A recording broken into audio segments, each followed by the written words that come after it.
Ça va répondre. Moi, j'ai quelques questions en fait que j'ai pas compris. Par exemple, dans le premier riba nasi'a, que un prêt à terme. En fait, moi, il y a un principe que je comprends pas. La personne qui prête de l'argent, par exemple, il a économisé pendant 10 ans, il a mis tout son argent de côté. Ou pendant X temps, il a mis de l'argent de côté et lui, il a fait un effort pour cet argent. Et cet argent-là, il va la prêter à quelqu'un. Et en fait, le principe que j'ai compris, c'est qu'il vise à dire que cette personne-là, quand elle va récupérer son argent-là, bah, elle n'a aucun bénéfice. Parce que si elle prend un bénéfice, elle rentre dans une porte de riba. Mais moi, je peux le voir aussi d'un autre angle où cette personne-là, yani, c'est son argent, ça lui appartient. Et elle a travaillé pour son argent. Et est-ce que c'est pas un peu injuste que cette personne, elle n'a rien le droit de demander en compensation de ce temps et du prêt qu'elle a fait, sachant que ça peut l'arranger lui, et ça peut arranger aussi l'autre personne. L'autre personne a besoin d'argent. Et moi, j'ai cet argent-là. Mais le contrepartie que je lui demande, c'est voilà, moi je te prête cet argent-là, je te demande juste que tu me rendes un peu plus, c'est comme un service. Barakallahu fik. En vérité, qu'est-ce qu'on a dit? On a dit que le prêt en islam est une adoration. Donc moi, quand tu viens vers moi pour emprunter de l'argent, pour moi, je profite de l'occasion pour adorer Allah Ta'ala. Donc je te vois, ou je vois ta demande pour moi comme une porte d'adoration. Donc je vais adorer Allah Ta'ala. Mais si je veux faire de cette adoration du commerce, là on est dans l'interdiction. Mais par contre, si tu viens me dire, bah moi je veux faire du commerce, tu me dis donne-moi de l'argent, par exemple tu me dis donne-moi, tu as besoin par exemple de 100 000 euros, donne-moi 100 000 euros et je te donne 120 000 euros par exemple. On n'est pas dans le prêt. Tu es pas venu en tant qu'un nécessiteux pour demander et moi j'avais pas l'intention ni j'ai profité de ta situation. Tu es venu, tu me dis je veux faire un projet et j'ai besoin d'argent, est-ce que tu peux participer? Je te rends ta somme avec par exemple 10 ou 20% selon sur quoi on s'est mis d'accord. Est-ce que c'est autorisé ou c'est interdit? Non, c'est autorisé. Donc ce qui est interdit, c'est que c'est celui qui prête de l'argent. C'est un commerce. C'est du commerce. Donc ce qui est interdit, c'est celui qui prête de l'argent qui lui doit demander en fait. C'est lui qui impose. Quand celui qui prête de l'argent impose les conditions, là c'est interdit. Non, il faut faire la différence entre le prêt et la vente ou le commerce. Le prêt, qu'est-ce que le prêt? Le prêt est une adoration. Un nécessiteux vers un riche pour demander de l'argent et que ce riche va lui prêter et que pour lui c'est considéré comme une adoration. Et donc si ce riche a une mauvaise intention pour profiter tout ça, ça se transforme en riba car on est dans l'interdiction. Allah Ta'ala, qu'est-ce que Allah a dit son messager? La tamnun tastakthir, ne donne pas dans le but de recevoir davantage. Si tu donnes, c'est pour Allah Ta'ala. Là, on est dans le don. Ça, c'est le prix. Mais si tu veux, on parle du commerce et que tu as sacrifié un temps, ta jeunesse pour récolter, pour mettre de côté de l'argent, là, si tu veux parler dans ce sens-là, on se met dans le cadre du commerce. Que toi, tu veux travailler à travailler avec ton argent, faire travailler quelqu'un. C'est ce qu'on appelle al-mudaraba. Ce que la banque aujourd'hui, par exemple, quand je vais à la banque, moi, par exemple, j'ai un compte, j'ouvre un compte et je mets de l'argent dedans.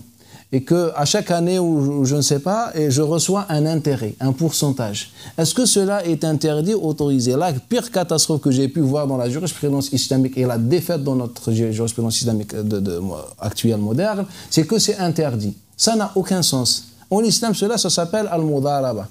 Ça s'appelle al-mudaraba. Et certains l'appellent al-qarat. Qu'est-ce que le mudaraba?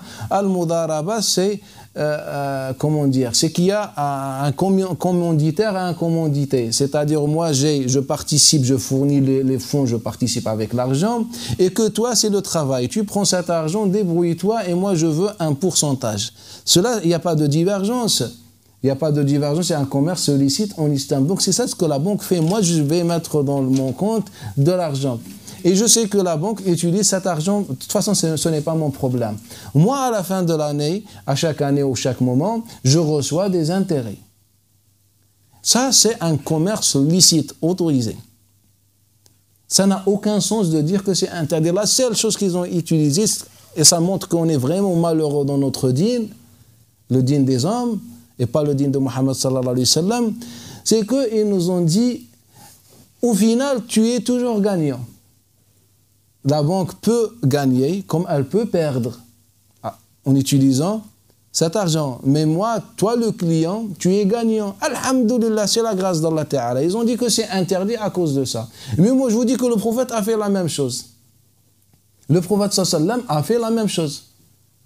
Et on n'a aucun texte, la première chose, aucun texte qui interdit le fait que quelqu'un peut céder ou abandonner un droit à lui, ou bien peut s'imposer à lui-même une condition. Ce n'est pas interdit. Le prophète sallam nous a dit An-nasu inda shurutihim, dans une version le musulman inda shurutihim, le hadith qui dit que les gens, ou la version qui dit le musulman, peu importe ceux qui sont concernés par le commerce, par la transaction, nous dit, doivent respecter les conditions qui se sont imposées. C'est un hadith que le Bukhari a mentionné dans l'Authentique, qui est rapporté par Daraqutni, d'après Khusayfa, d'après Urwa, d'après Aïcha, il est rapporté d'après Walid ibn Rabah, d'après Abi Hurayrah. De toute façon, toute la Ummah est d'accord sur ce hadith. Donc, le Nabi sallallahu alayhi wa sallam nous dit, en vérité, toute cette histoire, ça dépend de vos conditions. Si tu acceptes la condition, bismillah. Et la deuxième chose, le prophète sallallahu alayhi wa sallam l'a fait. Le jour de l'ouverture de Mecca, lorsque le prophète a appris que certains vont l'attaquer, qu'est-ce qu'il a fait? C'était pour préparer la bataille de Hunayn après l'ouverture de Mecca.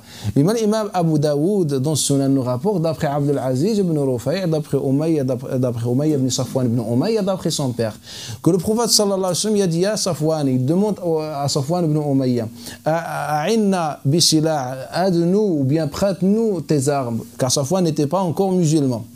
Elle a embrassé l'islam plus tard. Prête-nous tes armes. Il a dit Rasban ya Muhammad, par viol au Mohammed, c'est-à-dire tu veux violer, prendre par la force mes armes.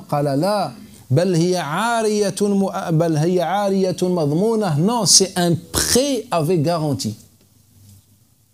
Donc le Nabi sallallahu alayhi wa sallam, il est en train d'emprunter et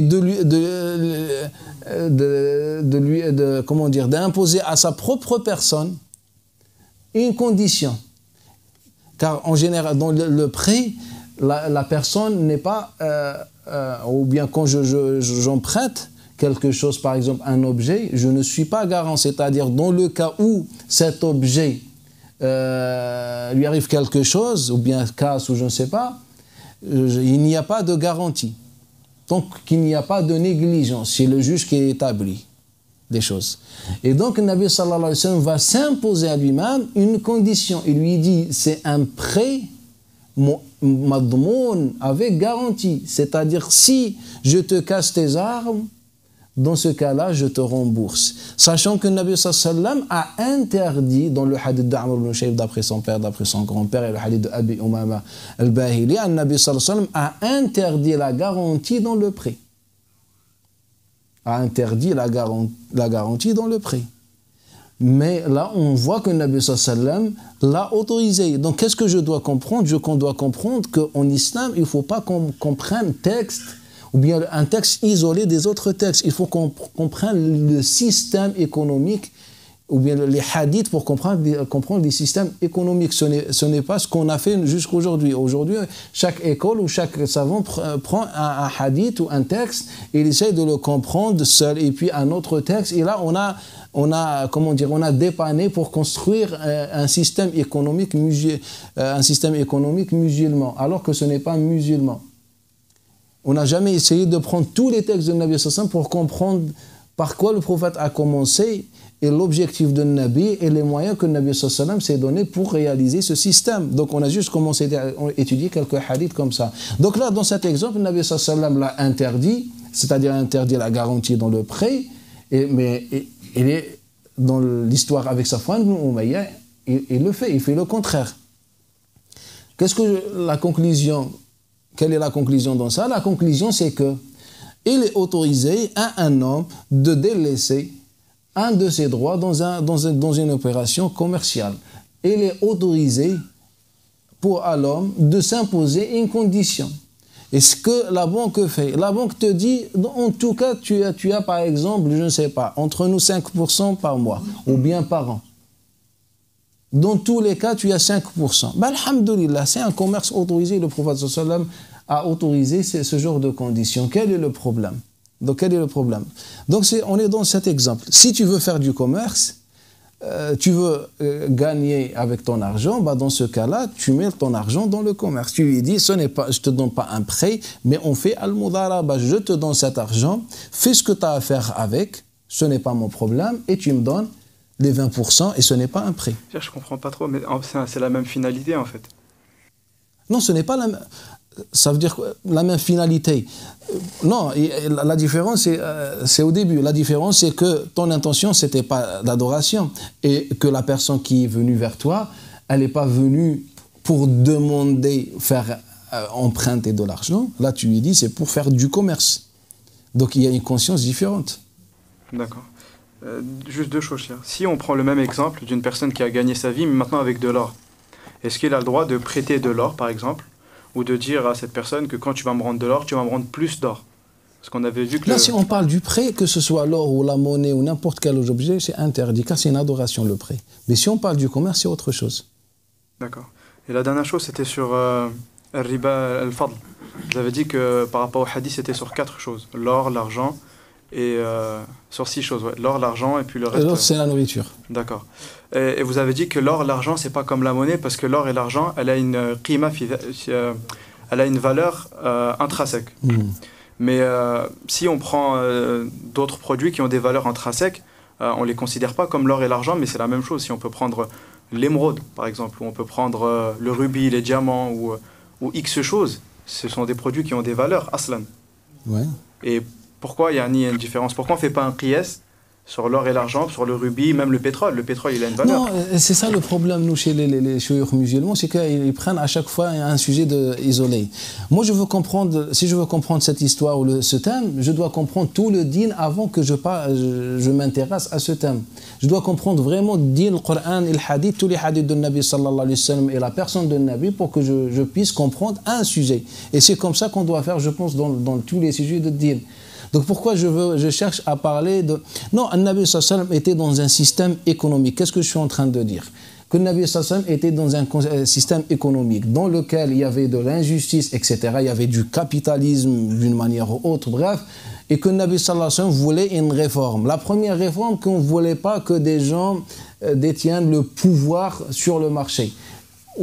Que des gens monopolisent le marché. Donc, qu'est-ce que le Nabi sallallahu alayhi wa sallam leur a dit? Il n'y a pas d'utilisation d'or, d'argent. Il n'y a pas de change entre or et argent contre argent.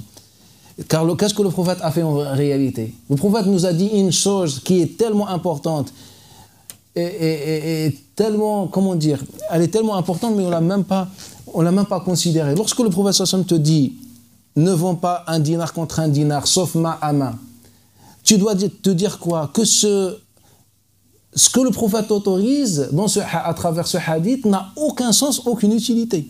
Car le prophète sallallahu alayhi wa sallam, il te dit, dans ce cas-là, tu peux faire ce change. Donc, ce que le prophète te propose, en vérité, n'a aucune utilité. Qu'est-ce que je veux comprendre? Je dois comprendre que le prophète veut m'orienter dans une autre orientation. Car quand je te dis, bah alors un dinar contre un dinar, main à main, c'est autorisé. Et alors, qu'est-ce que je vais faire? Je vais m'asseoir avec quelqu'un et je passe toute la journée. Tiens un dinar, il lui met, tiens un dinar, tiens un dinar, tiens un dinar, barakallahu fik. Quand je rentre dans ma famille, qu'est-ce que je dois ramener à manger?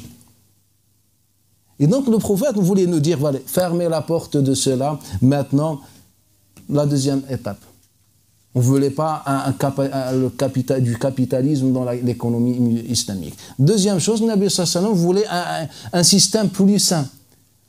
Autrefois, on avait, contrairement aux empires dans l'époque de Nabi sallallahu alayhi wa sallam, les Arabes n'avaient pas de système économique.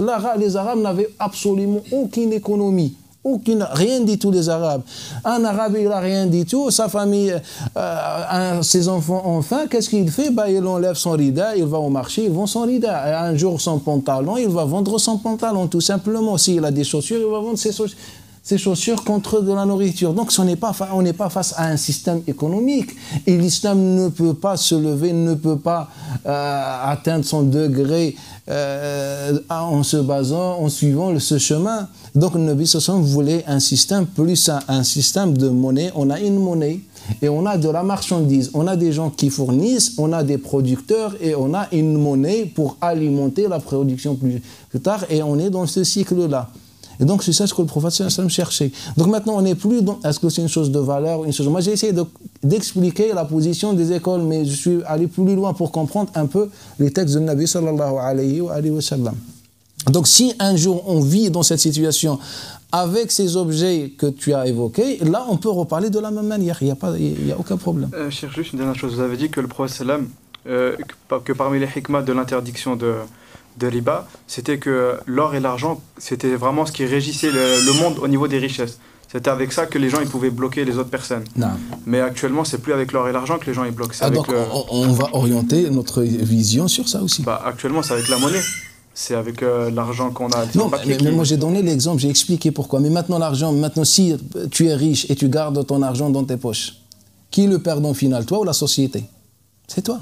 Contrairement à l'or et l'argent. Si tu gardes l'or et l'argent, c'est toi le gagnant. Car tu peux diriger le marché, car l'or et l'argent en général ne perdent pas de valeur. Ne perdent pas de valeur, c'est-à-dire tu peux lâcher un petit peu un jour, tu peux gérer, et ça c'est connu. Mais la monnaie c'est pas pareil, cher. Des fois ça monte, des fois ça descend aussi. Non mais la monnaie ça monte, justement, c'est ça le défaut de la monnaie.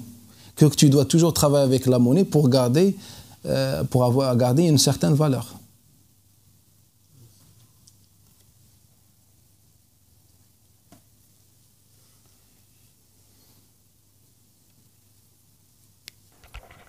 Salam alaikum.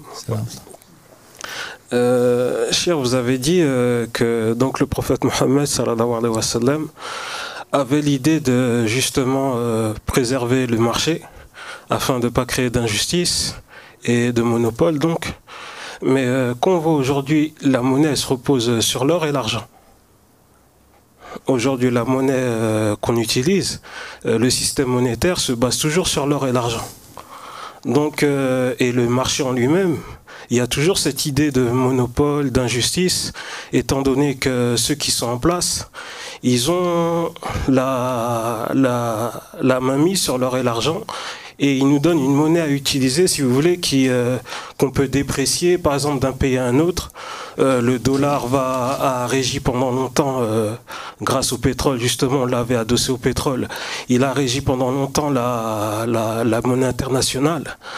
Il y a eu la création de l'euro donc pour régir la région de l'Europe. Mais nous, en tant que personne, on est toujours perdant, en fait. Et l'utilisation de l'or et l'argent, il est toujours adossé justement à cette monnaie. Non, c'est le contraire. Depuis pratiquement un siècle, il n'y a plus de relation entre la monnaie et l'or et l'argent. L'or et l'argent, c'était une histoire ancienne. C'est depuis le 18e, 19e siècle que les gens travaillaient pour, séparer entre l'or et l'argent d'un côté et la monnaie. Aujourd'hui, la monnaie ne représente pas la quantité réelle, on ne représente pas du tout l'or et l'argent. Il n'y a absolument aucun rapport. Moi, en conclusion, moi, personnellement, dans mon avis personnel, je ne suis pas d'accord du tout sur le système financier actuel. Je ne suis pas d'accord. J'ai une idée, j'ai des idées que je me suis fait dans mes recherches islamiques sur l'islam, etc. Et donc, j'ai des idées différentes, mais aujourd'hui, il faut qu'on parle aux musulmans. On parle de l'actualité. Qu'est-ce qu'un musulman, ou bien qu'est-ce que le musulman doit faire dans sa vie? Maintenant, aujourd'hui, il y a des gens qui veulent faire un prêt, par exemple. Ou bien des gens, tous les musulmans aujourd'hui ont des comptes bancaires, par exemple. Et à chaque fois, ils reçoivent des intérêts. Qu'est-ce qu'on leur dit? C'est haram ou c'est halal? Aujourd'hui, on a des gens, pratiquement c'est une cause politique plus qu'autre chose, car Ibn Taymiyyah avait dit une fois que la monnaie a le même statut que l'or et l'argent, donc on a pris cet avis. S'il n'y avait pas Ibn Taymiyyah, on ne serait pas aujourd'hui face à cet avis qui représente la majorité, tout simplement. Donc c'est une raison plus politique ou dogmatique qu'autre chose. Donc qu'est-ce qu'on doit dire aux musulmans? Si le prophète leur a autorisé la chose, pourquoi nous on dit que c'est haram? Après, si on parle des prêts. Maintenant, quel est le problème dans le prêt? Est-ce que c'est un prêt? Ce n'est pas un prêt, c'est les autres qui l'ont appelé prêt. Nous, en islam, on n'appelle pas cela prêt. Le prêt, c'est une adoration qui se fait entre musulmans avec condition. Donc, si quelqu'un vient vers moi, moi je suis musulman, vient pour emprunter et je veux profiter de sa situation, là on est dans le haram. Mais dans l'exemple de la banque ne fait pas ça par pitié, ni par amour, ni les clients dans la majorité ne sont pas nécessiteux. La banque nous propose de l'argent, elle fait des concurrences avec d'autres banques et les clients réfléchissent. Peut-être des fois, et souvent on n'est même pas dans le besoin, mais juste lorsqu'on voit une offre intéressante d'une banque, d'un pourcentage, on se dit pourquoi on ne fait pas un projet? Donc je vais faire un projet. Donc c'est la banque qui me donne de l'argent, je fais. Et ça, ce qu'on appelle en islam, on appelle mudaraba. On peut le qualifier de deux manières. Soit argent contre argent, c'est-à-dire la monnaie est une marchandise en même temps. Soit on appelle cela al-mudaraba, que la banque me donne de l'argent et je dois payer un pourcentage. Et ce qu'on appelle mudaraba, c'est-à-dire c'est comme une société entre deux parties. La banque, c'est la partie qui fournit les fonds et toi, c'est la partie qui travaille, tout simplement. Donc on peut le qualifier de façon. Sinon, la banque, ce que la banque fait réellement, c'est la vente de monnaie. Elle te vend de la monnaie pour recevoir plus, tout simplement. Donc on n'est pas dans le prêt, ni rien du tout. Non.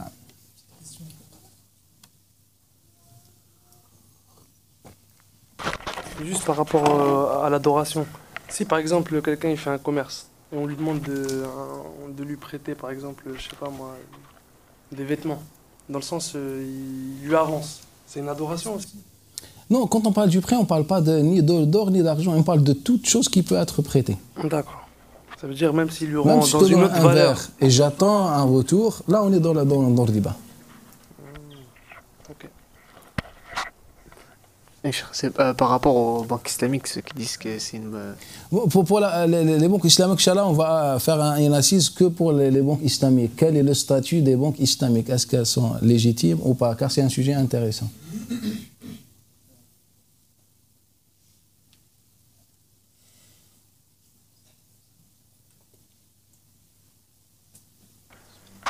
Salam alaikum. Salam. Cheikh, est-ce que vous pouvez revenir sur les critères qui font qu'on appelle un prêt en islam? C'est-à-dire vraiment l'adoration, c'est-à-dire à partir du moment où c'est fait avec l'intention d'adorer, on appelle ça prêt, ou est-ce qu'il y a d'autres critères? Non, en vérité, c'est tout simple. Pourquoi Allah Ta'ala a interdit le riba du prêt? Pourquoi Allah Ta'ala l'a interdit? Donc si on prend les versets, les hadiths et la réalité, on constate quoi? On constate que c'est par rapport à l'injustice. Qu'il y a une injustice faite. Donc on peut utiliser ça comme critère. La deuxième chose, que le prêt en islam est présenté en islam comme une adoration. Donc qu'est-ce qu'une adoration? C'est une adoration qui se fait qui est précédée par une intention et qui est faite pour aider quelqu'un, un nécessiteux. Donc si on est face à un nécessiteux et quelqu'un dans l'aisance et qui vient le nécessiteux vers la personne pour emprunter de l'argent, là on est dans le prêt. Et que l'autre profite de la situation de la personne, là on est dans l'injustice. Donc là on parle de riba qui est selon les textes.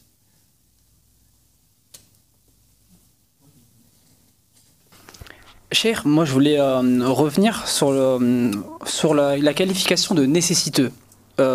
Qu'est-ce qu'un nécessiteux? Dans le sens où je veux m'acheter ma maison, j'ai pas les moyens, et la maison c'est quand même un bien vital. Je suis quand même nécessiteux dans cette position-là.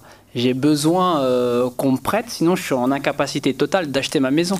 Non, barakallahu fik, mais il ne faut pas oublier que ce qu'on a dit, la première chose qu'on a relevée, c'est que ce que la banque fait n'est pas un prêt.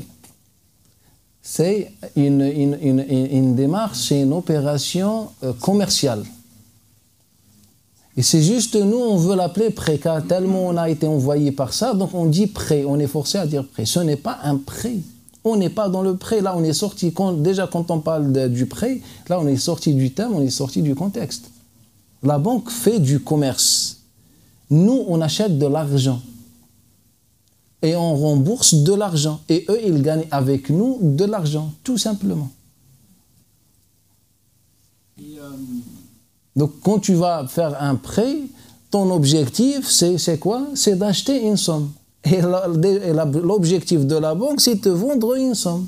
Je te vends, ils disent je te prête. On s'en fiche des appellations. Dans l'époque, je vous ai donné un exemple, on a utilisé le même terme, mais on ne l'a pas considéré, malgré que c'était entre compagnons. Et là, on n'est vraiment pas dans le cadre musulman, ils appellent ça prêt, donc nous, on veut dire que c'est un prêt. Ce n'est pas un prêt, c'est un commerce.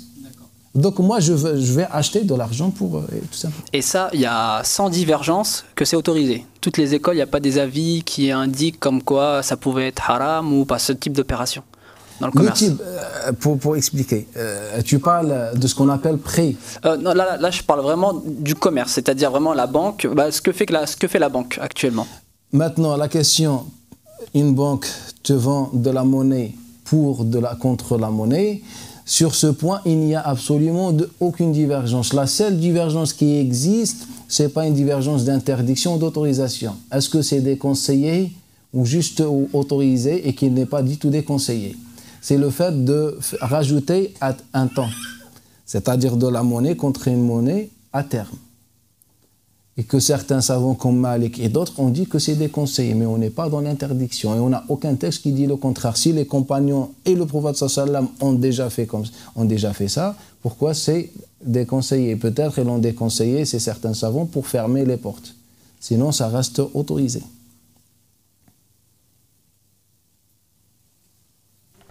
Cher, excuse-moi. À partir du moment où il y a un musulman qui sollicite un autre musulman par nécessité, il lui demande de l'argent par nécessité, pas pour faire un commerce. À partir du moment où le musulman qui lui prête, il fixe, il veut profiter de ça, là on appelle ça riba. On appelle ça riba. Sinon on appelle ça une adoration. Il n'y a pas un troisième choix. Il n'y a pas.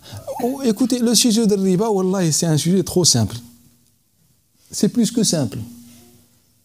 C'est juste nous, on l'a compliqué. Si on le remet dans le cadre prophétique, dans la société de Nabi, c'est tellement important. C'est que Nabi sallam, à travers riba, a apporté une nouvelle vision sur un système économique musulman. Comme j'ai essayé d'expliquer. Mais par Allah, si on met de côté ce que je viens de dire et on prend ce qu'on dit sur Internet, on met dans les médias, dans les livres d'aujourd'hui, ça n'a aucun sens. Ça n'a aucun sens, le fait de parler de riba de cette manière aujourd'hui. Ça n'a absolument aucun sens. On n'a pas touché, on n'a pas localisé la source des problèmes. La source des problèmes, ce n'est pas le problème. La source des problèmes, déjà, c'est ceux qui sont derrière ce système. C'est ça la source. Ce n'est pas en attaquant le prêt et tout ça. Et de cette manière, on est en train d'inventer des statuts dans l'islam, dans notre tête. Cheikh, j'ai peur d'avoir mal compris le prêt. Par exemple, si on fait, on prête quelque chose à quelqu'un et qu'on met une condition, c'est un riba. Par exemple, je prête un chargeur et je dis tu me le rends demain. Est-ce que ça c'est un riba ou bien ça n'a totalement rien à voir? Non, ce n'est pas un riba. Un riba concerne ce que tu peux avoir comme intérêt à travers ça. Et ça, c'est ton objet à toi qui est concerné. Donc ça, non, ce n'est pas... Ok. Après, on peut rajouter nos propres conditions, quoi. On revient à l'histoire des conditions. Que tu dis demain, après-demain, ou que... Ok, barakallah fik. Et quand le taux il est à taux fixe, là donc les deux parties ils savent combien il va rembourser. Mais quand c'est à taux variable, c'est pas la même chose. Et là c'est un autre sujet. Là on est dans l'interdiction car on n'a pas signé dans la transaction, on est dans un truc inconnu. Et c'est pour ça que Nabi sallallahu en arrivant à Médine, il leur a dit tant que la quantité et le délai est connu, ça c'est autorisé.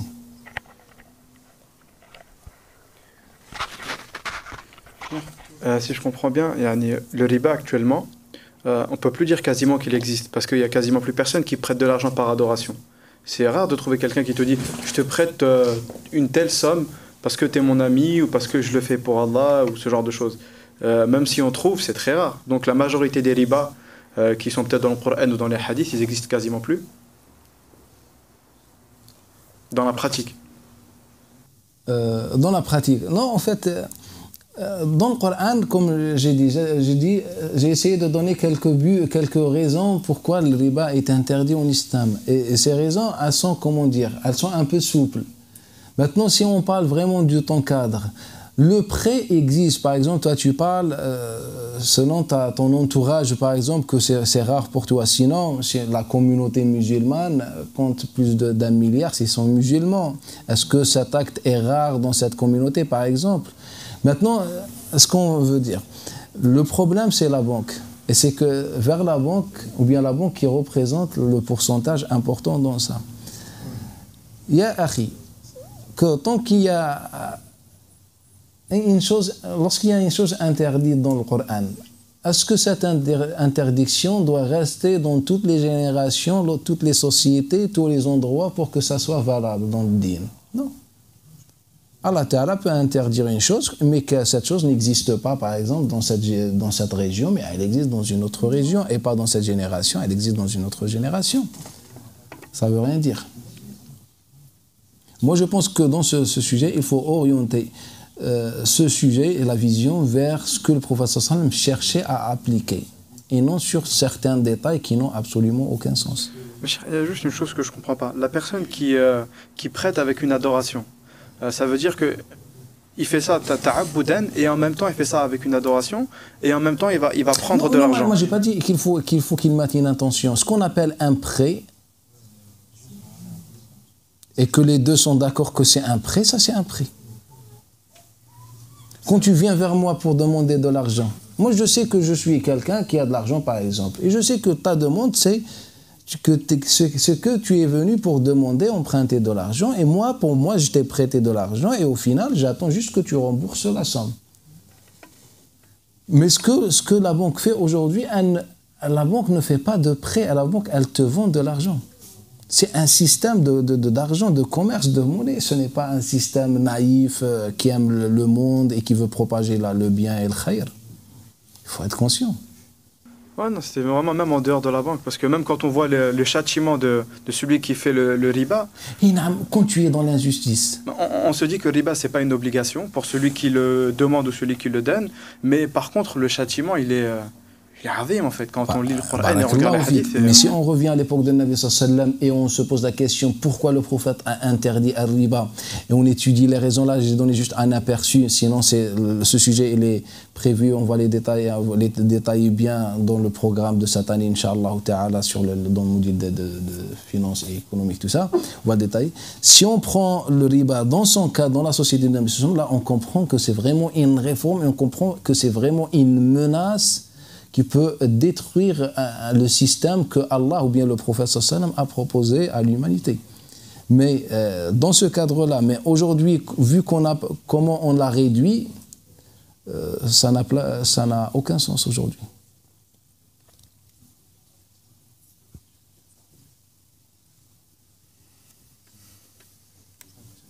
Je voulais rester sur la même question par rapport justement au châtiment de celui qui a encouru par celui qui consomme, enfin qui consomme la riba, ou dans le sens du hadith, le prophète il dit qu'ils sont tous pareils.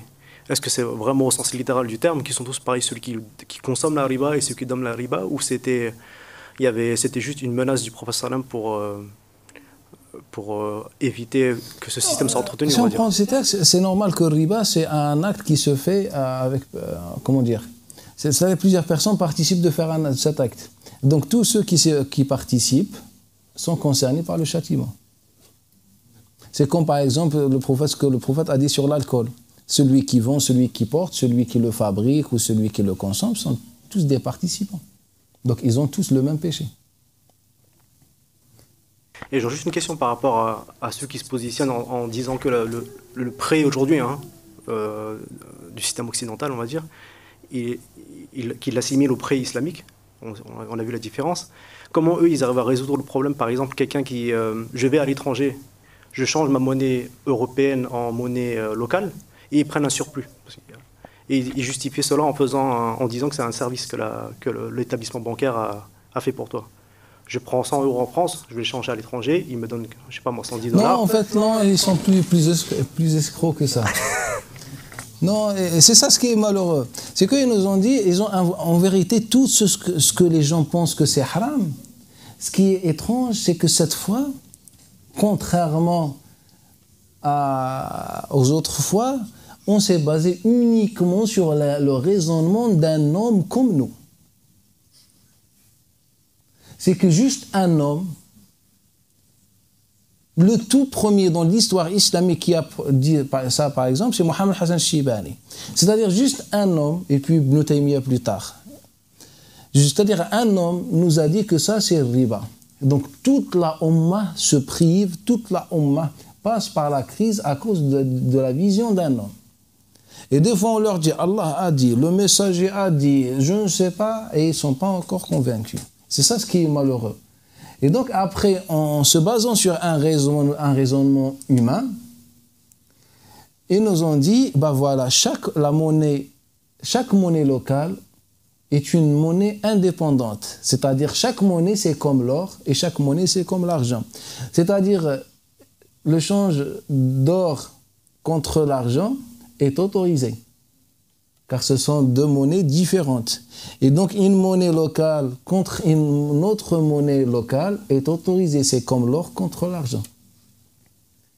Et donc, bien sûr que la différence, ou bien comment dire, ils n'ont pas dit que c'est un service, je ne sais pas, ils ont dit non, il a le droit, tu peux vendre.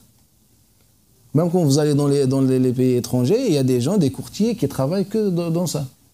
Ils travaillent que dans la monnaie pour gagner leur vie. Car on leur a dit, ben voilà, c'est comme l'or et l'argent, c'est différent, faites ce que vous voulez. C'est la manière de détourner le... Et après, on va ouvrir l'histoire de la banque islamique, et c'est la catastrophe, mais j'aimerais bien qu'on fasse une assise et que vous faites vos recherches sur la banque islamique, etc. C'est intéressant d'aborder ce sujet. Pour voir est-ce que c'est une banque islamique ou bien c'est un système de blanchiment d'argent, ou je ne sais pas. J'aurais juste une dernière question qui est plus générale, on va dire. Si on considère qu'aujourd'hui le prêt à intérêt, ce que les Occidentaux appellent prêt et que vous avez qualifié comme commerce, qu'il n'y a pas de problème là-dedans, il n'y a pas de riba en soi, mais les conséquences, en tout cas les effets de ce prêt, on le voit aujourd'hui que ça a quand même ramené certains pays à l'esclavage. Il y a des pays qui ont contracté des prêts auprès du FMI, etc. Ils sont condamnés à verser jusqu'à la fin des temps des intérêts en fin de compte. Ils ne pourront jamais rembourser leurs dettes et ils seront condamnés à rembourser ces dettes et enfin, ils vont rembourser les intérêts d'abord, pendant je ne sais pas combien d'années, et ensuite ils vont rembourser que les dettes plus tard. Là, on parle des individus, on parle des États. On parle des États, effectivement, on parle des États qui ont contracté le même genre de prêt, on va dire, avec des intérêts, etc., qu'on peut, d'après ce que j'ai compris, qu'on qualifie comme commerce, mais on voit que les conséquences, en fin de compte, c'est ce que justement le professeur nous voulait éviter, c'est-à-dire arriver à que certains prennent le monopole du pouvoir et que les autres sont réduits à l'esclavage. Non, le problème, en fait, quand on parle des États, là, on est vraiment dans d'autres dimensions. Là, vraiment, pour qu'on parle de ce sujet, il faut parler d'autres choses. Et je préfère garder les portes fermées.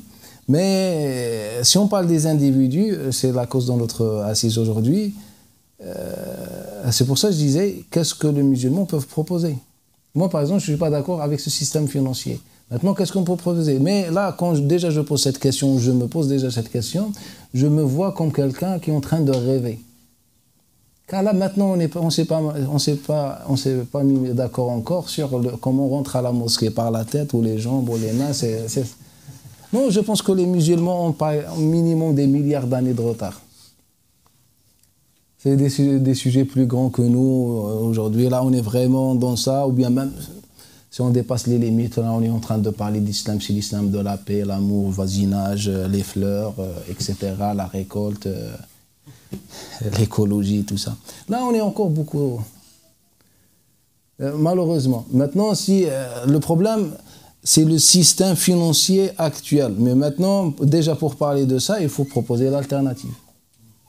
Et donc, il faut mieux fermer la porte et laisser les choses comme ça, mais... Ce qui nous concerne aujourd'hui, c'est les musulmans. qu'est-ce que les musulmans doivent faire? Est-ce que c'est haram, c'est halal? Il n'y a aucune interdiction dans l'islam. C'est juste nous, on veut interdire les choses pour rien du tout. Et là, on ouvre les parenthèses sur ce qu'on voulait rajouter comme troisième vision. C'est celle de l'école hanafite, hanbalite, et une vision de l'école malikite. En vérité, ça nous concerne plus nous. Ça concerne plus nous. C'est la vision qui fait la différence entre l'État islamique et l'État non islamique. C'est une vision intéressante.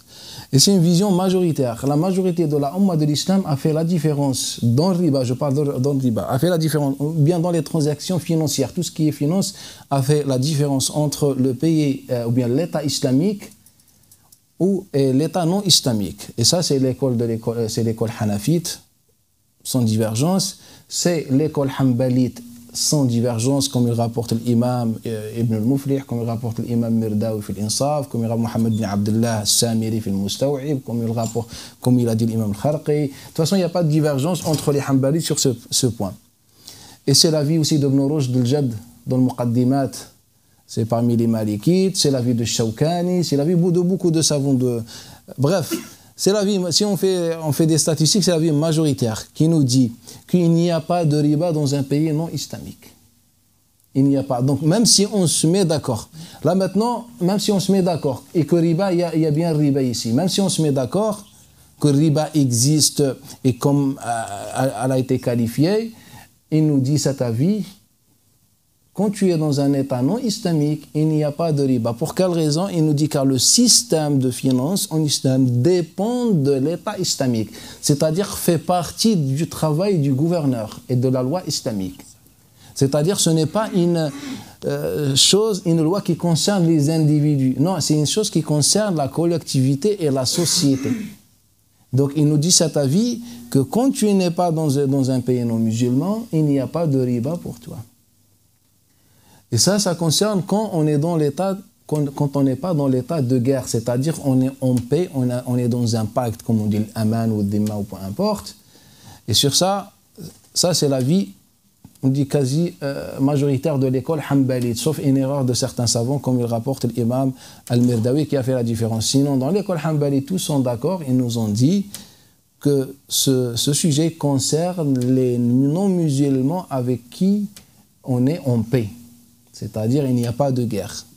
Et c'est l'école, et c'est ça ce qu'on comprend de ce que l'imam Tahawi, Mohamed Hassan Shibani, Sararsi et d'autres ont dit dans l'école hanafite. Bref, que les non-musulmans, les savants nous disent que les non-musulmans ont deux catégories. Une catégorie qui est en état de guerre avec les musulmans. Ils ont un statut. Deuxième catégorie qui n'est pas en état de guerre avec les musulmans. On parle de cette catégorie. Dans notre cas, entre beaucoup de guillemets, aujourd'hui. Et Allah. Et donc, avec cette catégorie, cet avis nous dit qu'il n'y a pas de riba. C'est-à-dire, même si on se met d'accord sur l'existence et sur la crédibilité de la qualification du riba, selon certains, même si on se met d'accord sur ce point, dans cet avis, il n'y a pas de riba vu que tu n'es pas dans un pays musulman, un non musulman. Et ils se sont basés sur plusieurs textes. Parmi ces textes-là, c'est ce que l'imam Muslim rapporte d'après Saïd ibn Jubair, d'après Ibn Abbas, que le Nabi sallam, le jour de l'ouverture de Makkah, fait son discours, le discours célèbre. Dans ce discours, il a commencé par dire que riba al-jahiliya mawdou'. Inna riba al-jahiliya mawdou'. Le riba de al-jahiliya, la période anti-islamique, est interdit maintenant. Mawdou', annulé. Et le premier riba par quoi je commence, c'est celui de mon oncle l'Abbas. Sachant que l'Abbas a embrassé l'islam bien avant l'immigration dans la vie prépondérante. Mais même si on prend tous les autres avis, qui disent c'est l'ouverture le jour de Khaybar, bref, de toute façon, il était musulman lorsque Allah Ta'ala a interdit al-riba. Car l'interdiction riba a commencé depuis l'époque de Mecca. L'interdiction d'une manière indirecte. Et puis l'interdiction claire, c'est au début de la période médinoise. Et donc, depuis toutes ces années, Abbas ibn Abdul Muttalib pratiquait le riba à Mecca. Car Abbas, quand il a embrassé l'islam, il n'a pas fait d'immigration, il est resté à Mecca. Donc, le Nabi sallallahu alayhi wa sallam était au courant, et les musulmans et les gens étaient au courant que l'Abbas pratiquait le riba. Mais le Nabi sallallahu alayhi wa sallam l'a laissé faire jusqu'à l'ouverture de Mecca où il fait son discours et il dit le premier riba que j'interdis c'est celui de mon oncle Al-Abbas. Donc avant cela ne s'appelait pas un riba. Il s'appelle riba si il était dans la loi islamique, mais en dehors de la loi islamique ne s'appelle pas un riba. C'est le sens de cet avis. Donc c'est un hadith qui est très clair sur le sujet et c'est pour ça que l'imam Ibn Rushd parmi les Malikites a embrassé et adhéré à cet avis. C'est par rapport à ce hadith, car c'est un hadith clair. Le Nabi sallallahu alayhi wa sallam ne considère pas ce que son oncle faisait comme riba avant Mecca, mais il va le considérer comme riba après l'ouverture de Mecca. Pourquoi après l'ouverture de Mecca, le Mecca se transforme en État islamique. Parmi les arguments aussi, c'est un hadith qui est authentique, rapporté par l'imam Malik d'après Thawr ibn Zayd, d'après Ikrima, d'après Ibn Abbas, que le Nabi sallallahu alayhi wa sallam dit كل قسم قسم في الجاهلية, c'est-à-dire n'importe quel bien ou demeure ou un bien qui a été partagé à l'époque ou dans une terre de الجاهلية, فهو كما قسم. النبي صلى الله عليه وسلم dit فهو كما قسم, يعني il sera maintenu tel qu'elle a été partagée. Le sens du hadith de Nabi sallallahu alayhi wa sallam. C'est-à-dire, si vous avez partagé quelque chose dans la période anté-islamique ou dans une terre non musulmane, que ce partage, cette façon, cette opération sera maintenue dans l'islam. Et c'est ça déjà ce que l'Abbas ibn Abd al-Muttalib. Et le prophète n'a jamais dit à l'Abbas, il faut que tu fasses cette tawbah, sachant que l'Abbas était musulman avant l'ouverture de Mecca. Donc même si quelqu'un nous dit, mais le prophète peut-être il n'était pas au courant, on lui dit deux choses. La première, que c'est impossible, là on est dans un petit quartier, on parle de l'oncle de Nabi sallallahu alayhi wa sallam. Comment le Nabi qui était proche avec son oncle Abbas, qui étaient très proches, même le jour de l'Aqaba, l'Abbas était présent, c'était un jour secret, un serment d'allégeance, le serment d'allégeance avant Mecca, c'était un endroit secret, une chose très secrète, l'Abbas était présent. Et là tu me dis, le prophète n'était pas au courant. La deuxième chose, c'est que Nabi sallallahu alayhi wa sallam, lorsqu'il va interdire riba de son oncle, il ne dit pas à son oncle, il faut que tu fasses cette tawbah, il faut que tu gardes ton capital et tout ce que tu as gagné à travers le riba, tu dois le donner ou le jeter ou je ne sais pas. Non, c'est autorisé. Donc dans ce deuxième hadith, Nabi sallallahu alayhi wa sallam nous dit clairement que tout ce que vous pouvez gagner dans une terre non musulmane sera maintenu, autorisé, légal dans la terre musulmane. C'est-à-dire tout ce que vous pouvez vendre ou toute transaction que vous pouvez faire est autorisée en islam, ou bien dans la terre islamique. Parmi aussi les exemples, ce que Nabi sallallahu alayhi wa sallam a fait avec Bani Nadir.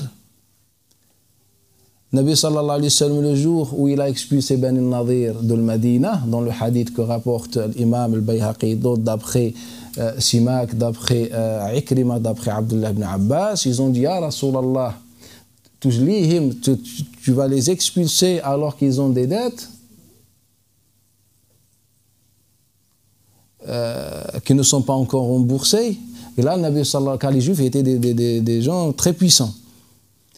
Là, le Nabi sallallahu alayhi wa sallam dit, Da'u wa ta'jalu, wa tu'ajjalu. Da'u wa tu'ajjalu. Baissez, on vous rembourse. C'est-à-dire, si les Médinois vous doivent, par exemple, je ne sais pas, 100 000 pièces d'or, baissez. Par exemple, on peut vous donner 90 000 pièces d'or et on vous rembourse. Et ça, c'est riba. Car Nabi sallallahu alayhi wa sallam, dans le Miqdad ibn Aswad a vécu la même chose. Il dit, j'avais prêté à quelqu'un 100 pièces d'argent. Et puis, Ghazwa, et dans une bataille, on a reçu et dans une bataille, j'étais parmi les hommes désignés par Nabi sallallahu alayhi wa sallam. Donc je devais sortir dans la bataille. Et j'avais rien. Et donc j'étais voir le monsieur à qui j'ai donné. Je lui ai dit, donne-moi, si tu me donnes 90 pièces maintenant, qu'Allah Ta'ala te pardonne sur les 10. Et puis je me suis dit, je vais demander au prophète sallallahu alayhi wa sallam. Tu as fait riba ou miqdad? C'est riba. Et là, le Nabi sallallahu va le faire. Pourquoi? Car là, on n'est pas dans le Médina, car le Médina se trouve dans le nord. Pour aller à Bani Quraïda, à Bani Nadir, il faut passer par Bani Qaynuqa vers le sud-est, et puis traverser le fleuve de Bathan qui va à gauche, et après Bathan, tu vas traverser Bani Quraïda, et après Bani Quraïda, tu vas trouver l'autre rivière ou bien l'autre branche de ce fleuve, là où il y a Bani al-Nadir, c'est-à-dire même niveau que Bani Quba, qui ne fait pas partie de Al-Madina. Car autrement, on ne parlait pas d'un État, c'est un pays avec une surface importante. L'État, quand on dit l'État de Mecca, on parle juste de Mecca. C'est un petit village, une petite campagne, c'est ça un État. Et quand on dit le prophète avait un État islamique, c'est Al-Madina, sauf que le prophète sallallahu alayhi wa sallam, c'était autre dimension. Bref. Donc le Nabi sallallahu alayhi wa sallam, car il était dans une terre non islamique, il leur a dit Da'ou, baissez la somme, on vous rembourse maintenant. Et ça, c'est le riba si on le fait dans la terre islamique, mais le prophète l'a fait à l'extérieur. Après, on a d'autres opérations qui démontrent, qui prouvent aussi que ce qu'on fait dans un état non islamique n'est pas interdit. Par exemple, le Nabi sallallahu alayhi wa sallam a fait un pari avec un non-musulman, Rokana, à Mecca, quand il était à Mecca. Et c'est un hadith qui est notoire, rapporté par le Bayhaqi, par les gens de Sunan, par Abu Daoud fil Marasil, d'après Saïd ibn Jubayr, il est rapporté d'après Mohammed ibn Ali ibn Rukana, d'après son père, il est rapporté par Yazid ibn Abi Ziyad al-Koufi, d'après Abdullah ibn Harith, bref, rapporté avec plusieurs chaînes de transmission, que le Nabi sallallahu alayhi wa sallam a croisé Rukana, et Rukana était un homme fort. Il a dit à Mohammed, si tu veux te battre contre moi, personne n'a pu me mettre par terre. Et là, il a dit, Nabi sallallahu alayhi wa sallam, pour combien? Il a dit, pour une chèvre, une brebis. Faqal, na'am. Et là, le prophète le met par terre. Après, il dit, encore, il y a Mohammed, pour 2 chèvres, maintenant pour la deuxième. Après, le prophète le remet par terre, et la troisième. Et là, cet homme, il dit, ya Mohammed, prends les brebis. Et là, le Nabi sallallahu alayhi wa sallam lui dit, ça va être trop pour toi, je t'ai mis par terre et je te prends les brebis et c'est pas grave. Mais ça ne montre qu'au principe, c'est autorisé. Sinon, le prophète sallallahu alayhi wa sallam n'aurait pas fait ce qu'il a fait, c'est-à-dire de faire un acte pour de l'argent. Cet acte, ce qu'on appelle, c'est interdit en islam, ce genre de paris, etc. Mais on était à Mecca. Abu Bakr as-Siddiq a fait aussi un pari avec le mushrikin.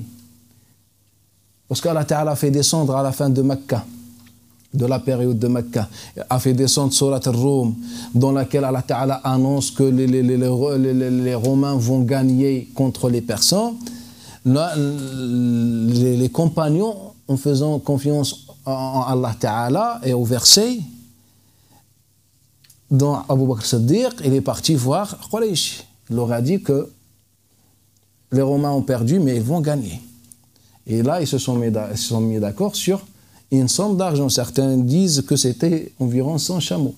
Et c'est un hadith qui a été rapporté d'une manière notoire d'après Habib ibn Abi Amra, d'après Saïd ibn Jubayr, d'après Abdullah ibn Abbas, rapporté par Daoud ibn Abi Hind, d'après Sha'bi, d'après Abdullah ibn Mas'ud, par Mu'ammil ibn Ismaïl, d'après Israël, d'après Abi Ishaq Sabi'i, d'après Barra ibn Azib, rapporté par Abdurrahman ibn Abi Layla, je ne veux pas... Bref. Et donc, toutes ces chaînes nous rapportent que Abu Bakr as-Siddiq a fait un pari pour de l'argent. Et que Allah Ta'ala a réalisé cela après l'immigration.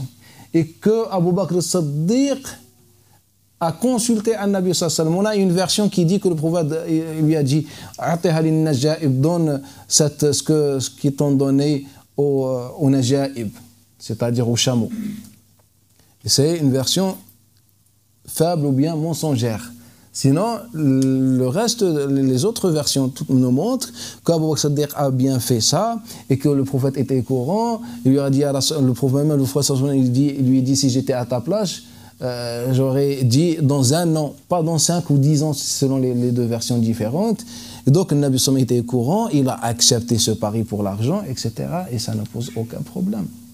Donc, c'est un autre hadith que rejoint la liste pour montrer que c'est autorisé de faire ce genre d'acte ou bien d'opération dans un monde, ou bien dans un état non islamique. Après, ce principe a d'autres dimensions, et c'est ce qu'on va évoquer dans le programme de cette année, Inch'Allah Ta'ala. Pourquoi l'islam fait la différence entre l'état islamique et l'état non islamique? C'est intéressant. On l'a évoqué la dernière fois pendant la formation, on l'a évoqué en bref, mais c'est très intéressant de rester un moment sur ce principe, sur ce point. Et donc, en général, dans cet avis, tout ce que vous pouvez faire comme opération financière est autorisé tant que vous n'êtes pas dans un pays musulman. Et j'avais bien dit que c'est l'avis majoritaire. Non. Je sais que c'est une question qui est souvent traitée. Mais j'étais obligé de la poser. C'est concernant un avis. Il y a plusieurs avis, mais je choisis cet avis-là car c'est la facilité. Est-ce halal ou quel est l'argument pour qu'on puisse me dire que non, ce que tu fais, c'est pas correct ou que c'est haram ou enfin, parce que je vois pas ce qui pourrait interdire ou. Si je choisis un avis, il y a un savant et il a tiré du Coran et de la Sunna, il a décidé tel avis et que moi je veux le suivre. Alors qu'il y a d'autres avis, est-ce que je commets quelque chose de mauvais? Entre nous, il n'y a aucune chose qui t'empêche. Tant que tu n'as pas une mauvaise intention, rien ne t'empêche. Si mon intention c'est uniquement la facilité. Ouais, non. La facilité, c'est une bonne intention en islam. Allah Ta'ala, qu'est-ce qu'il dit Allah Ta'ala? Moi, une belle parole que j'aimais bien, c'est une parole de Tahir Ben Achour, c'est un cheikh de tafsir tunisien. Il est mort. Vous connaissez, il a un très bon livre qui s'appelle Tahrir wa Tanwir, un livre de tafsir. Et il a dit une belle parole en parlant sur Yuridullah bikum l'usr wa la yuridu bikum al-isr. Je crois sur ce verset ou dans un autre livre à lui. Bref, il dit une belle parole. Il dit à chaque fois Allah Ta'ala veut transmettre à l'humanité une règle fondamentale et la répète plusieurs fois. Et c'est vrai, quand tu reviens dans le Coran al-Karim, dans les Sirat, tu remarques que tous les axes ou les règles fondamentales principales, on les trouve plusieurs fois dans plusieurs sourates. Donc si on prend l'histoire de la facilité, on trouve dans beaucoup de sourates, Allah Ta'ala parle de la facilité. Yuridullah bikum l'usr wa la yuridu bikum l'usr fa inna ma'al usri yusra la yukallifullahu nafsan illa wus'aha. Et tout le temps, Allah Ta'ala parle ainsi sur la facilité. Donc la facilité, on ne peut pas l'inventer dans notre tête et de dire « Ah ben c'est mauvais ». La facilité, c'est quelque chose de positif en islam. Le musulman, « Yuridullahu ay yukhaffifa ankum wa khuliqal insanu dha'ifa ». Allah veut vous alléger la vie, car l'homme a été créé faible. C'est ça ce qu'Allah Ta'ala nous dit. يخرجهم من الظلم الله ولي الذين آمنوا يخرجهم من الظلمات إلى النور. Allah Ta'ala, c'est l'allié des croyants, il les fait sortir des ténèbres vers la lumière. Donc comment tu viens me dire que la facilité est interdite en islam? Non, au contraire, Allah Ta'ala, à travers déjà toute cette religion, veut nous faciliter la vie. À travers cette religion, veut nous faire sortir des ténèbres. Qu'est-ce que les ténèbres? C'est les avis des hommes. On ne parle pas forcément de la religion, en général. C'est que les hommes t'imposent des choses qui sont contradictoires avec ta perception, avec ton, comment dire, avec le goût, avec la logique, etc. Donc on appelle ça des ténèbres. Et donc, ce sont des versets qui insistent sur la facilité.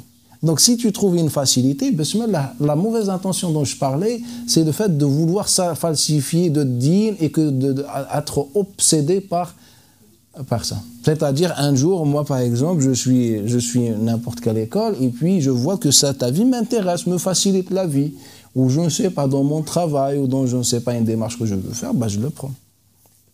Donc, c'est comme Ahmed ibn Hanbal disait à son élève le Maïmouni, ne te prononce jamais sur un sujet sur lequel, comment dire, tu n'as pas un imam, dans lequel tu n'as pas un imam, c'est-à-dire un savant qui t'a précédé, qui l'a déjà évoqué. Tout simplement.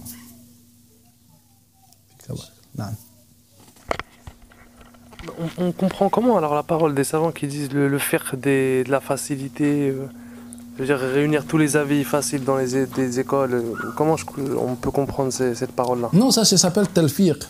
Et ça, c'est pas forcément pour faciliter, c'est aussi pour falsifier. Talfiq, c'est la falsification, le fait de prendre plusieurs avis dans la même adoration. Et qu'au final, cette adoration perd son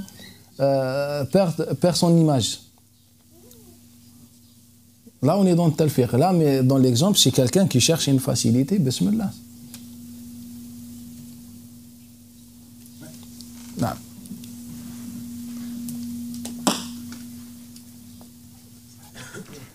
Ça va comme le chef. Salam. J'ai une question. J'ai prêté des sous à un ami dans le besoin il y a un certain moment. Et je lui ai dit qu'il pouvait me les rendre dès qu'il avait l'occasion, sans condition. Et quand je l'ai vu encore dans la difficulté, j'en ai fait cadeau. Est-ce que j'ai fait riba ou pas? Non, encore, tu as fait une deuxième adoration. Inch'Allah. Non, c'est Inch'Allah. Fika barakallah. Juste, cher, par rapport à ce que vous venez de dire, si on reprend le texte d'El Mirdad, vous avez dit il a fait cadeau d'une partie. Pourquoi là, on n'a pas considéré que ça peut être un cadeau? Enfin, peut-être j'ai mal compris le texte. Barakallah fik pour la question. En vérité, le Mirdad, qu'est-ce qu'il a fait? Il a imposé une condition. Le Mirdad ne voulait pas faire un don. Le Mirdad, il voulait être remboursé en imposant cette condition. Il lui a dit, si tu me donnes maintenant, je te pardonne le reste. Donc c'est une condition. J'en profite en même temps. Salam alaikum. La question que j'ai, moi, c'est comment... là, on vous entend, vous nous dites qu'en fait, le crédit, en passant par les banques par les banques même françaises, il n'y a pas de souci. Alors pourquoi là, en fait, c'est la majorité des fuqaha d'aujourd'hui, toutes tendances confondues, c'est ce qui sort de l'Azhar ou d'Arabie Saoudite, nous disent tous que ce crédit est interdit. C'est qu'ils n'ont pas fait assez de recherche dessus ou... C'est ça la question en fait. Pourquoi 99% carrément ils nous disent que c'est haram, on rentre dans le péché, et aujourd'hui vous nous dites carrément le contraire, quoi. Wallah, tu es en train de me poser une question qui ne fait pas partie de mon... Comment dire? De me... Programme, c'est pas grave, programme. Moi, je ne suis pas responsable sur les actes et les avis des autres.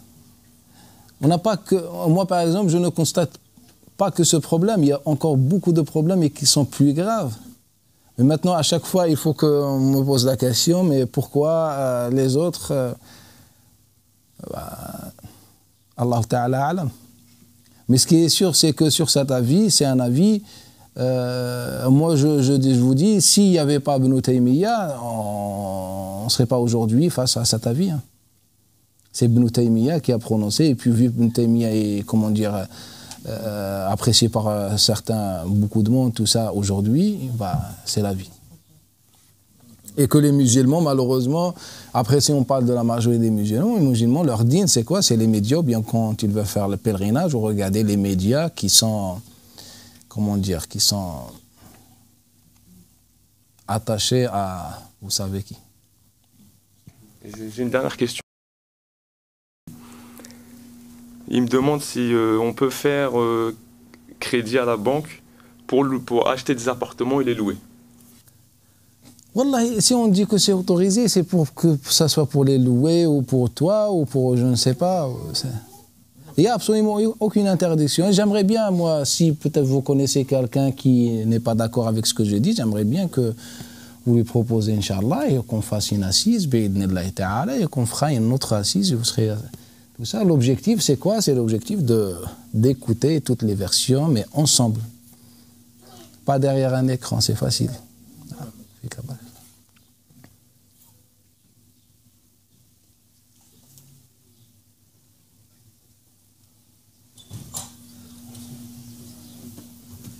Ma question, c'est par rapport à... Là, c'est plus général que notre thème. C'est par rapport au fiqh en général. Aujourd'hui, on apprend le fiqh, on l'enseigne, etc. Que ce soit pour les 4 écoles, mais dans la réalité, ce qu'on constate, tout ce qu'on apprend, on ne peut pas l'appliquer, en fait. À part les adorations. Et c'est pas comme si, en fait, les écoles, elles étaient mortes. Comme si on parlait de l'école de Sufyan al-Thawri, etc. C'est que... Aujourd'hui, il y a des fuqaha, etc., mais il n'y a plus en fait un appareil pour des qadis, pour trancher nos affaires ou bien pour les questions économiques. Et on a l'impression qu'en fait, on apprend, mais ça reste que de la théorie, quoi. Wallah, barakallahu fik pour la question, même si elle n'est pas dans le sujet. Moi, je peux dire 2 choses. La première chose, c'est qu'on n'est pas dans la réalité, dans le sens.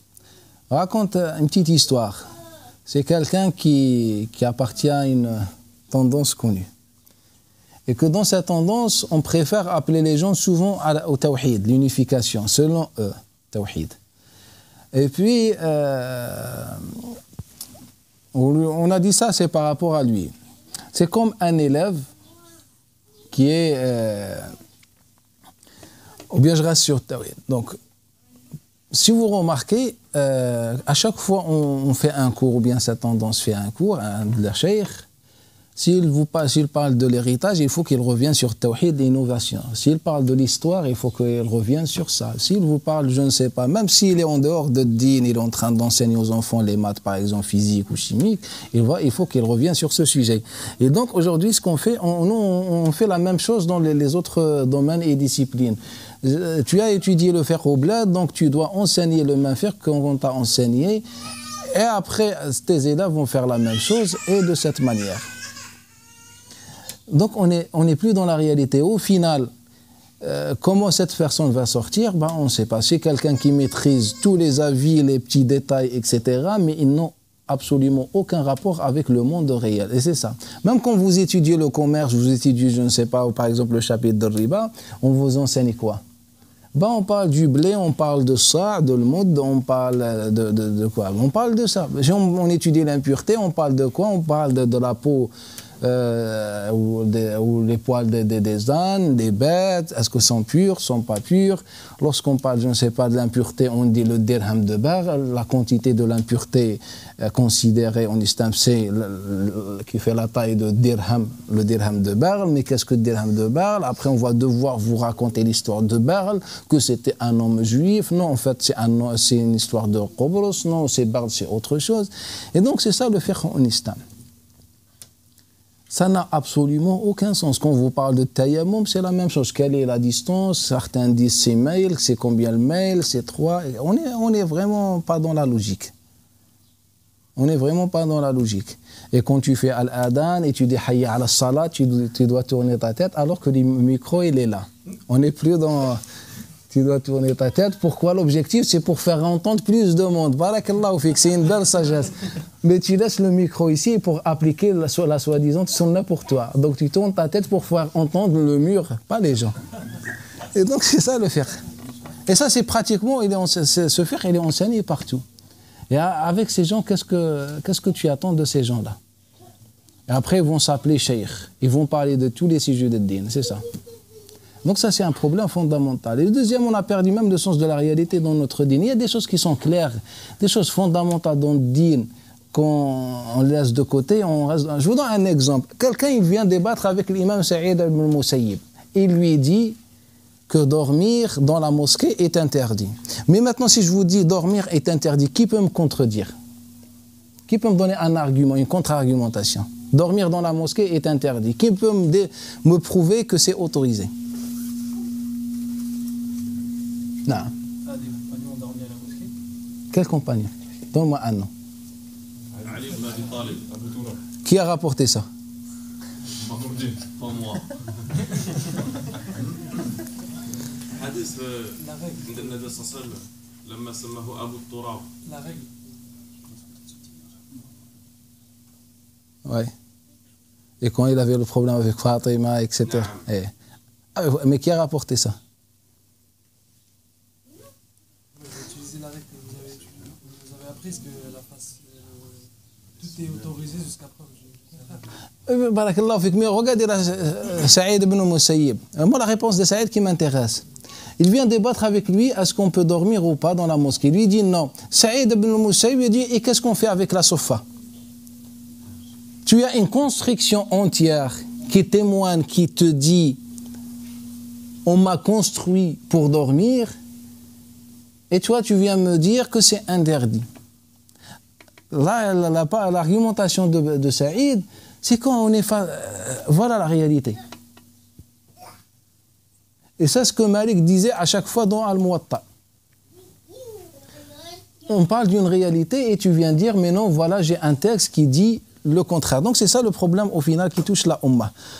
On a une réalité, on a un sens de réalité, après il y a un argument qui dit le contraire. Donc, qu'est-ce qu'on a fait? On a pris les textes, texte par texte, et on a étudié le din pour comprendre l'islam. Et ça, c'est une erreur. Il faut comprendre le din, le Coran et la hadith l'ensemble et puis parler de texte par texte pour comprendre l'évolution de ad-din. Nous, on a fait quoi? On a mis tout ça de côté, on a pris le Bukhari, on a pris chapitre par chapitre. Et bien sûr, on ne va pas comprendre ad-din. C'est un problème, c'est une catastrophe, moi je pense. Maintenant, il faut, comme à chaque fois je dis, il faut qu'on arrive à mettre en place une méthodologie, un programme de réforme dans les sciences islamiques, dans tous les sujets de din. Même par exemple, j'en profite, il y a des frères, ou je sais pas, qui ont proposé de faire un tafsir. Et c'est la chose que j'ai jamais voulu faire. Mais moi, je me suis dit, je peux le faire, Inch'Allah, mais peut-être je vais faire juste une partie, Inch'Allah. Je ne sais pas, peut-être je meurs entre-temps, mais au moins juste pour commencer. Moi, mon objectif, Wallah, est toujours, j'ai demandé à Allah Ta'ala pour qu'il m'éloigne de tafsir, car tafsir, c'est une grande responsabilité. Les savants de Salaf disaient, at-tafsir, c'est le hikaya anillah. C'est comme si tu rapportes d'après Allah. Tu dis, d'après Allah, voilà la vérité absolue. Mais vu la situation et comment comment on fait tafsir dans le Coran, quel que soit dans les livres, tout ça, moi je me suis dit, je vais, Inch'Allah, on fait juste faire comme moi, juste un échantillon de tafsir. C'est juste que ça soit pour vous comme une clé, et puis Inch'Allah, chacun fait ce travail seul, ou je ne sais pas où étudier, bi'idnillahi ta'ala, mais Inch'Allah, peut-être dans un mois ou dans quelques semaines, Inch'Allah, on commence par Al-Fatiha, peut-être on fait le Baqara et puis on s'arrête, Inch'Allah. Allah ta'ala, mais certainement on va commencer, Inch'Allah, pour avoir juste une idée comment on comprend Al-Qur'an al-Karim. Et je vais vous raconter des choses que vous n'avez jamais entendu parler dans Inch'Allah. Ce genre des choses intéressantes, peut-être ça va être comme un premier pas. Yeah.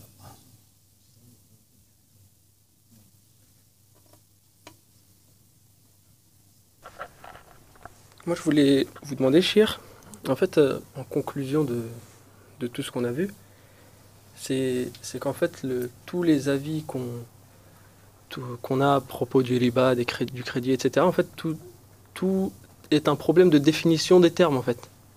C'est-à-dire que, en analysant les différentes positions, il y a des personnes qui disent que pour eux, riba est égal à intérêt. Du coup, tout crédit avec intérêt, c'est riba, du coup c'est haram. Donc d'autres disent que non, riba c'est pas intérêt, mais en faisant le qiyas avec l'or et l'argent, etc. Donc on peut voir que ça ressemble et du coup c'est haram. Et en fait, avec la définition du prêt, etc., pour eux, en prenant la définition des banques, etc., pour eux c'est un prêt, du coup vu que c'est un prêt, et pour nous un prêt avec intérêt, etc., c'est haram. En fait, c'est à partir du moment où on définit mal les termes au début, les conclusions, à la fin, sont bien sûr, car les conclusions ça, en fait. ne sont pas sur la réalité des choses. En fait, voilà, le problème, c'est pas imaginé le sujet de riba se base sur deux choses. La première chose, sur le raisonnement. C'est que tout le riba du commerce des ventes se base sur le raisonnement de quelques individus. Après qu'on les suit, on les suit pas, ce n'est pas ça le problème. C'est qu'on a imposé une vision marginale à la Ummah islamique entière. Et le deuxième se base sur une définition. Et ça, la définition, c'est même pas une définition musulmane, c'est une définition occidentale. Et puis on a dit, c'est comme l'histoire du conditionnement et du Pavlov avec ses chiens. On est dans le même esprit, dans la même ambiance. C'est qu'ils nous disent voilà ça, et à chaque fois on voit ça, on dit que c'est riba. Moi je dis riba, c'est par exemple, je te prête 100 000 euros, à condition que tu me les rendes dans 10 ans. Est-ce que dans 10 ans, tu vas me rendre réellement les 100 000 euros que je t'ai donnés, ou bien tu me rends juste ce qu'on appelle 100 000 euros, sinon la valeur c'est 80 ou 90 000 euros. Car la monnaie, elle est toujours en baisse. Donc si je te prête de l'argent et tu me rembourses moins, là c'est une injustice ou pas? C'est ça l'injustice. Et donc je pense que même en proposant de l'intérêt, là on est en train d'aller vers la justice, dans ce cas par exemple. Là, on est en train juste d'imaginer des choses et puis de dire ah, c'est haram, c'est halal, c'est haram, c'est halal.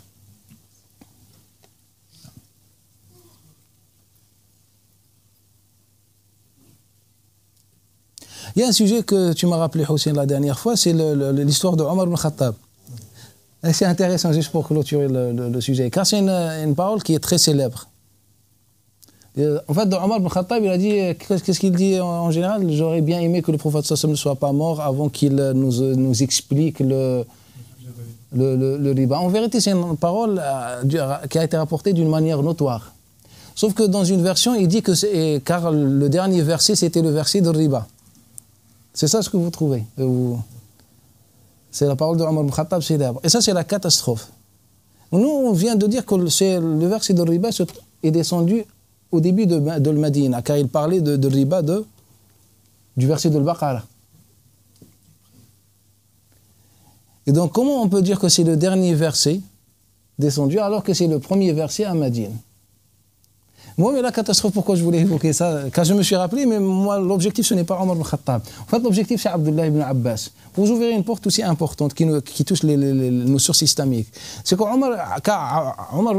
l'histoire d'Omar ibn Khattab, on peut en parler.